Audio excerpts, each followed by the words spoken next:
Today we're going to discuss our section of the unit on nomenclature. Well, nomenclature means naming. And so if you think about all the chemical compounds that exist, we have a lot of common names for some of them, like H2O we call water, and NaCl we call salt. Well, it's too hard to memorize common names for every single chemical compound, and so instead we need to develop a system that we can use to name all compounds. And so that's what nomenclature is. So we're going to split this up into some different groups, and first we're going to talk about binary compounds. Well, the prefix bi means two, so binary compounds contain two different elements. There are three types. We're going to talk about type 1 and type 2 today. Type 1 and type 2 both contain a metal and a nonmetal, except with type 2 it's a transition metal, and type 1 is not a transition metal. Type 3, which we'll talk about later, contains two nonmetals. We also are going to talk about how to name polyatomic ions and how to name acids. Okay, so for today we're just going to discuss type 1 and type 2. Okay, so we already said that both contain a metal and a nonmetal. Type 1 contains a metal where the charge is known. So if you remember back to the last unit we talked about, we went over charges for different groups on the periodic table. So group 1, 2, and 3 contain metals where we know the charge. So these are going to be metals involved in a type 1. Type 2 contains a transition metal. We don't know the charge on a transition metal all the time, and so that middle section of the periodic table is where the transition metals are going to come from. So this is how you're going to identify type 1 versus type 2. So let's look at some rules for naming type 1. So the cation, which if you remember is the positive part of the compound, is always named first. And since metals are cations, the metal will always be named first. It gets its name from the element name, so we're not going to change anything about the name at all. It's just going to be the element name. Then we name the anion. Well, this is the negative part, or the nonmetal part. Here we're going to replace the ending of the element with an IDE ending. So for example, we have sodium and iodine. So instead of calling it sodium iodine, we're going to call it sodium iodide. So you can see where the first part, the cation, gets the regular element name. The second part gets an IDE ending instead of the whole nonmetal name. When you're writing the formula from the name, if you're going the opposite direction, you need to make sure that you balance the charges. So for example, let's say that we had sodium iodide. Well, I know sodium is Na, and based on its location on the periodic table, I know that it's a +1 charge. Well, iodide is iodine, and so I know that that symbol is an I, and based on its position on the periodic table, I know it's a -1. So if you remember from what we talked about before, we want to make sure we have neutral compounds. There's one each, they're +1, -1, so our total charge is 0, so we're good. Okay, so here's another example. Let's say we have potassium sulfide. I know potassium is a K, and it's a +1, and I know sulfide is sulfur, and its charge is a -2. Well, now if I have one of each, it's going to add up to a -1. So that means I need a subscript 2, meaning I need two potassiums to balance out the -2 of the sulfur.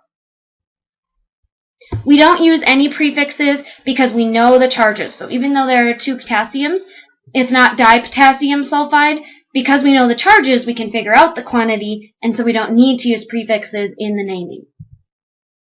So let's look at some examples.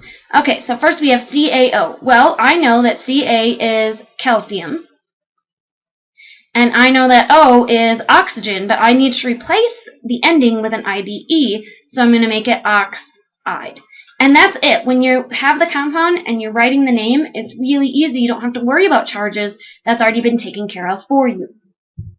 So let's look at CaS. Well, Ca I know is calcium. S is sulfur. I need to replace it with an IDE ending, so I'm going to make that sulfide. And we've got CSF. Well, CS is cesium. And F is fluorine. I need to replace it with an IDE, so and I always spell fluorine wrong. Hopefully I got that right. So fluoride. Let's go the opposite way and write the compound given the name. This is where we have to keep track of charges. So we have rubidium bromide. Okay, well, rubidium is right here, and based on its location in group 1, I know rubidium is a +1. Now, bromide is bromine. It's right here, and so given that it's a halogen, I know that its charge is a -1. So this is where knowing those charges is really going to make things a lot easier. So because I have 1 each and it's +1 -1, that's a neutral compound, RbBr. I'm all set.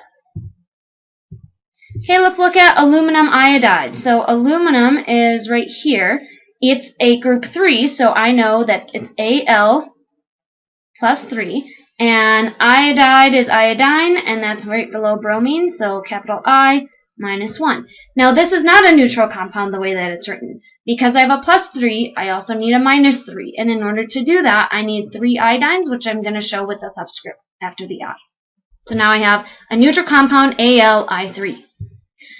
Alright, let's try one more. So strontium is in group 2, so that means it's a +2. And fluoride is fluorine, and it's a halogen, so it's a -1. Same idea as with the aluminum iodide. I have a +2 and a -1, and I need it to be +2 -2, and so that means I have 2 fluorines, so SrF2. Okay, now let's look at type 2, which involves transition metals.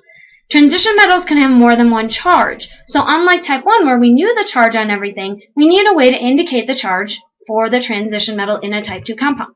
So in order to indicate the charge, we're going to use a Roman numeral. Now it's really easy to mistake that Roman numeral for quantity instead of charge. But you need to remember that a Roman numeral indicates the charge on the cation, not how many there are. Once we know the charge, we can figure out how many there should be. The anion still gets the IDE ending, so our only change here is the Roman numeral. Because transition metals have more than one charge, we need to use the anion, which we know the charge for, to figure out the charge on that cation or on that metal. And so you're going to use the nonmetal part to help figure out the charge on the cation.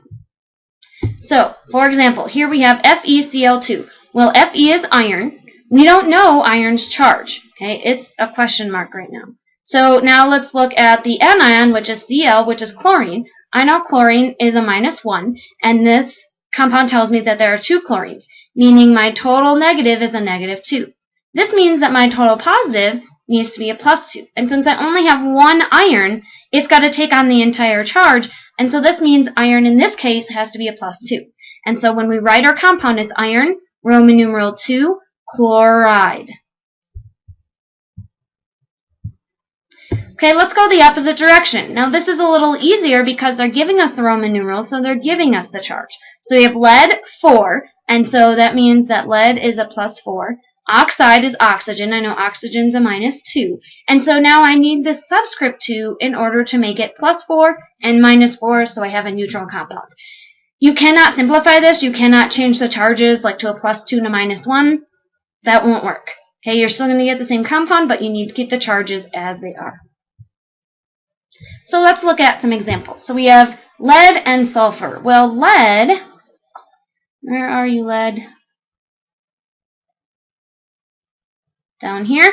Okay, lead's a transition metal. So I know I'm going to write lead, but I don't know the charge yet. So that means I need to look at my anion, which is S, which is sulfur.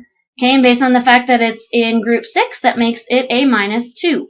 So, because it's 1 to 1, if sulfur is -2, that means lead has to be a +2. So we have lead 2 sulfide.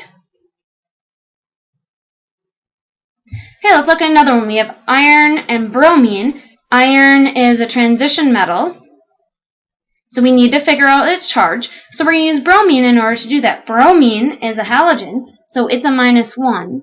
And so because there's 2 of them, that makes the total charge a -2. So because there's only 1 iron, I know it has to equal +2, which means my Roman numeral needs to be 2, and then I have bromide. Okay, let's look at another one. So again, we have iron, but I don't know its charge because remember, it can change. So let's find oxygen. Oxygen is a -2 charge, but there are 3 of them, and so that makes the negative charge a -6. Well, in this compound, I have 2 irons, so we need to figure out what charge each of them could be to give me a total of a +6. Well, 2 times 3 gives me a +6. So this now becomes iron, Roman numeral 3, oxide. So here you can see iron can have a +2 charge or a +3 charge. Alright, let's look at mercury, Roman numeral 2, oxide. So, like I said, these are a little easier because they're giving us the charge already. So I know that Roman numeral 2 means mercury is a +2, oxide is oxygen, it's a -2, I have 1 to 1, +2 -2, I'm all set, I don't need to do anything. Let's look at chromium, Roman numeral 3, chloride. Okay, chromium, because of the Roman numeral 3, and I could find it on my periodic table, I know it's a transition metal. So Cr, I know this Roman numeral 3 means it's a +3. Chloride is chlorine, which is Cl, and then it is a halogen, so it's a -1 charge. So to get it to be neutral, I want 3 chlorines because they're each a -1. So I have +3, now I have -3, so CrCl3 is our neutral compound. Let's look at one more. So we have cobalt, and it's 2, so I know that makes it a +2. Bromide. Bromine is a halogen, so it's a -1. And in order to make this neutral compound, I need 2 bromines to get it to be +2 -2, so COBr2.